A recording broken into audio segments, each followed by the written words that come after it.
Lakers stink, plain and simple. Not okay with any of this, and it's embarrassing for the Lakers. As a matter of fact, the late, great Dr. Jerry Buss and George Steinbrenner of your Yankees were both rolling over in the graves last night. Wearing the purple and gold brings expectation. They got 17 titles, okay? You're not a Laker if you're gonna sit up there with a straight face and tell the world you did not have any expectation when you became a Laker. When you put on the purple and gold, when you rep Laker Nation, tell me one time in your life that you ever saw any Laker, that includes Dwight Howard, one time you've ever seen a Laker say, I came here with no expectations. Who's that person? I'll answer it for you. It's never happened. You can't find it because they're the most storied franchise in basketball annals. Vogel's future with the Lakers, reportedly he will be fired today. Reg, your thoughts? First of all, I'm not surprised, but let me just say this. It is absolutely embarrassing and Bush League what the Lakers have done to Frank Vogel. What they did to this man by really attacking his character, his coaching resume, all behind closed doors, where there's other people that should be held at a higher standard for putting this crappy roster together. Absolutely embarrassing. And it's not right. It's not right. Again, Do it, just blame Frank Vogel or Russell Westbrook. They're such wussies. And honestly, the way they have tried to throw Russell Westbrook and Frank Vogel under the bus is just really pissing me off. And people up top who put that trash together are running and hiding like cowards, saying, oh, it's Frank, it's Russ. You put all them old geezers out there. Looking at the roster, I'm looking at the development or lack thereof of the players around him. Whether it's Hachimura, whether it's D'Angelo Russell, Mr. Cruise Control himself, that's what I call him, okay? Or whomever else you want to come up with, Austin Reeves, high one day, low another, whatever the case may be. Lying on him and LeBron James, and you have nobody else to point to that you can trust. That's a damn shame. It is. And because guess what? Lakers ain't going nowhere. Let's go. The Lakers are on a fast track to nowhere. They lost like 7 of their last 9 or 5 of their last 7, something like that, right? AD needs to be better. LeBron needs to be better than he's been these last few games. Lakers' whole plan involves him being a top 15 player. And maybe that's a bad plan, but that brings me to the real culprit, which is the roster construction. Hate the Lakers? What? Why? Why do you hate the Lakers? Chuck, tell us. Why I hate the Lakers? It's always somebody else's fault. Remember 3 years ago, it was Russell Westbrook's fault. Then it was Frank Vogel's fault. Then it was D'Angelo Russell's fault. Then it was Darvin Ham's fault. It's always somebody else's fault. And it bothers me. Listen, you don't always blame other people for your shortcomings. I've been talking to people walking here. We've been talking about next year, and I'm sitting there saying, I'm not going to be here. This is the Lakers suck yesterday, they suck again today.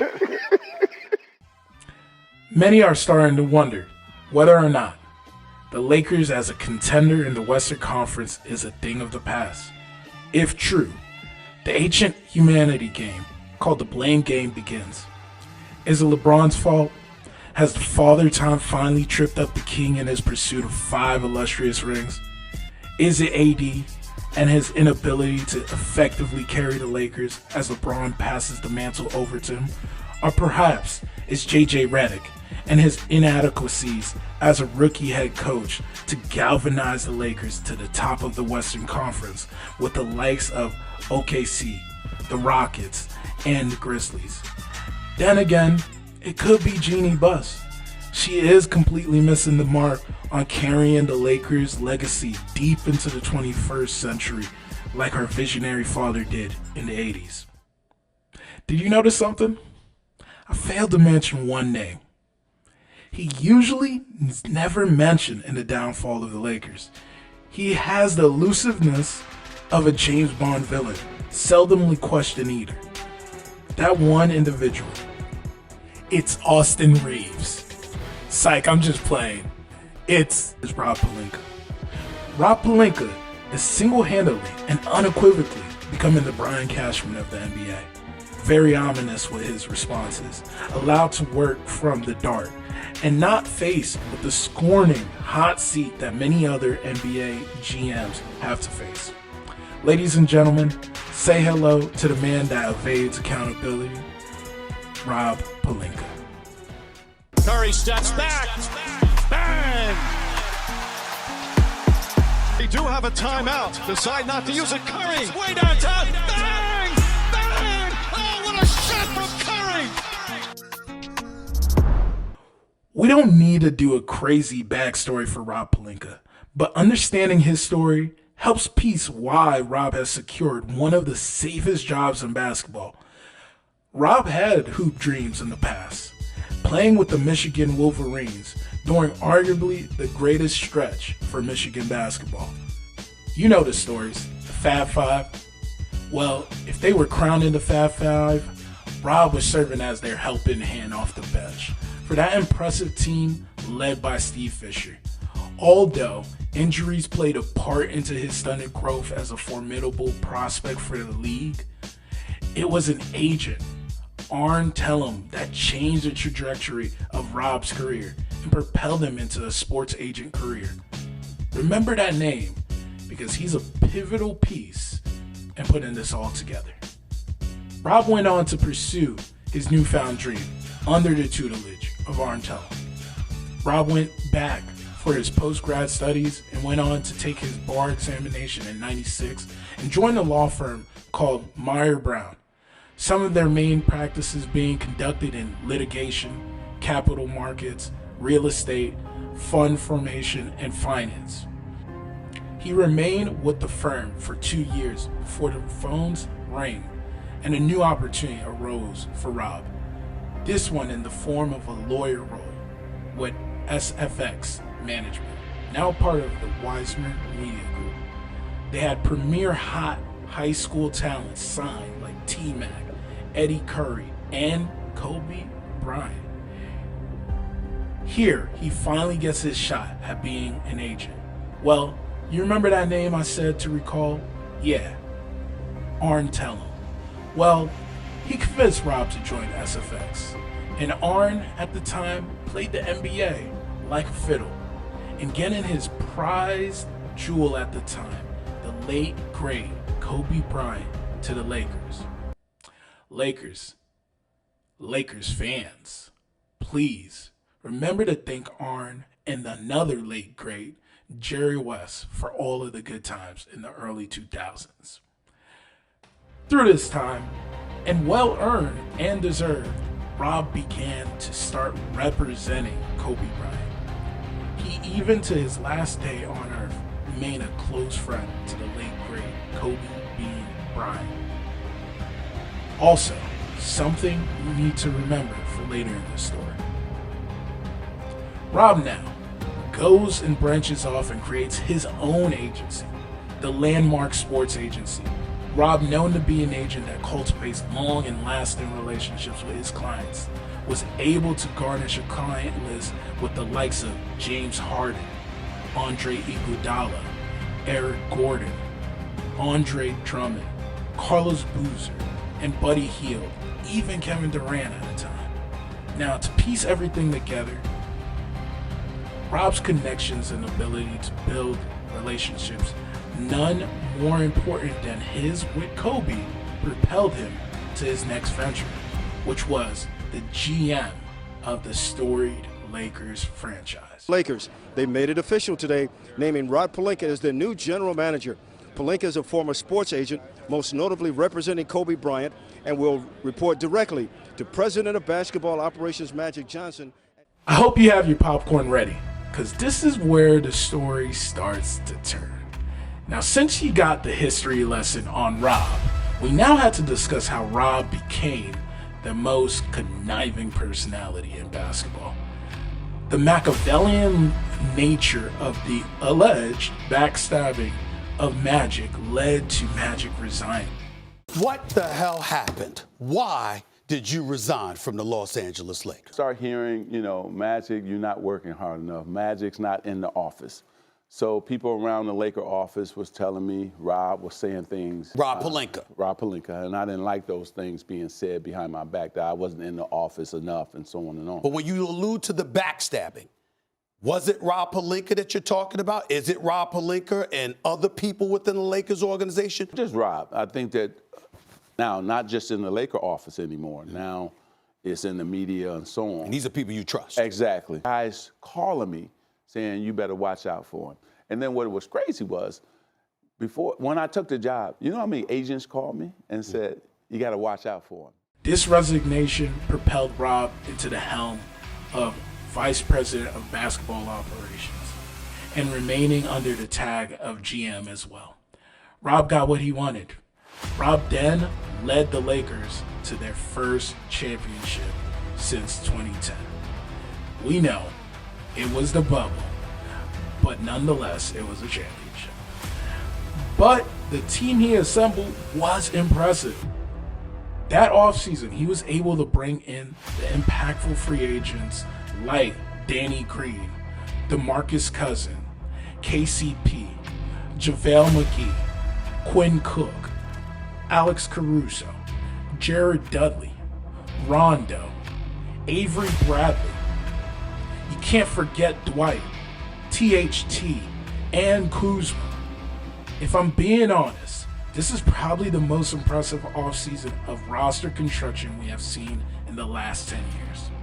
This team, pre-COVID, was firmly in control of the West with a record of 52-19. It was inevitable that this was going to win a chip with the level that LeBron was playing on. And what a way to close out this championship season. As you see, Davis and James, it's all coming out. The bubble ends up with what they all set out for as their #1 and only goal. And that's it, it's over. This historic 2020 NBA championship belongs to the Los Angeles Lakers.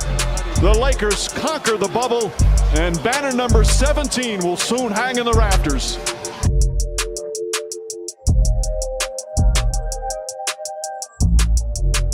The trophy presentation, the naming of the finals MVP, it's all ahead as the Lakers win the 2020 championship.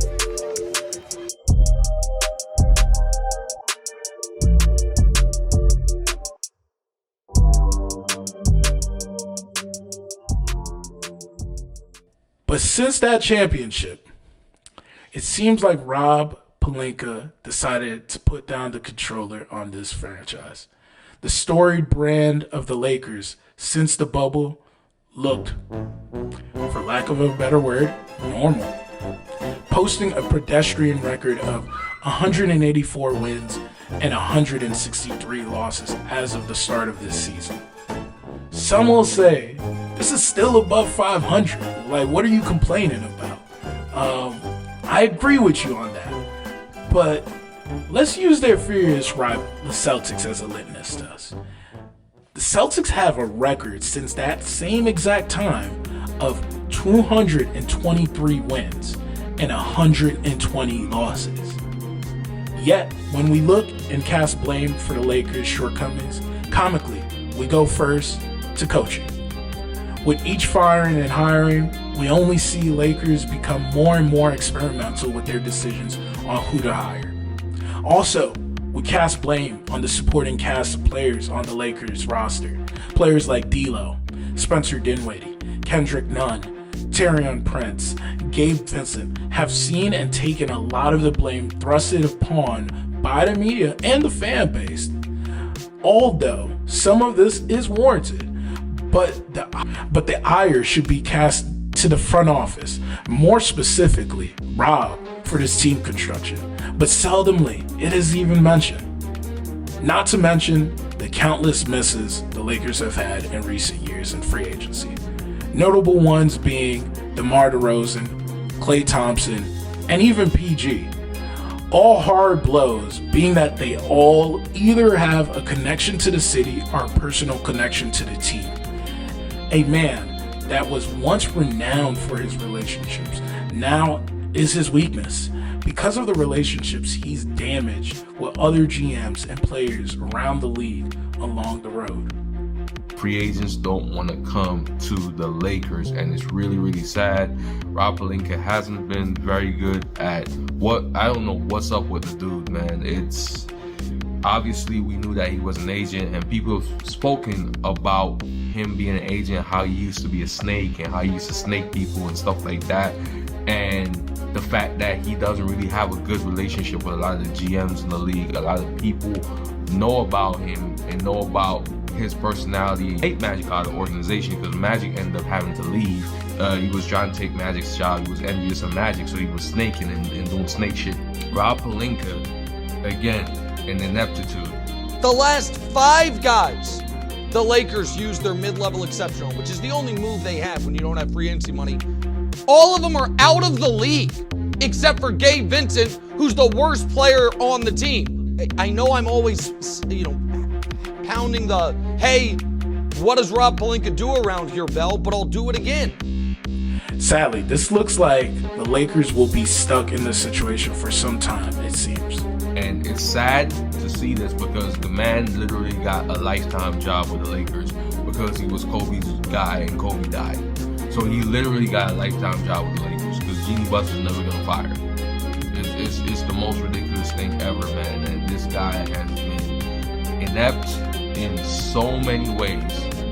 This GM, he is probably one of the worst GMs in the league, and I don't even know why he's still the GM. The only reason why he's the GM is because he was Kobe's guy and Kobe died. That's the only reason why this dude even still has a job. He's literally living over Kobe's name. Rob Pelinka has quietly become the Brian Cashman of the NBA, the man with an unspoken lifetime contract and not a lick of accountability due to a crumbling ownership group that feels indebted to him. Lakers fans, I pray that I'm not right, but it seems like Rob Pelinka is the one man in the NBA that evades accountability.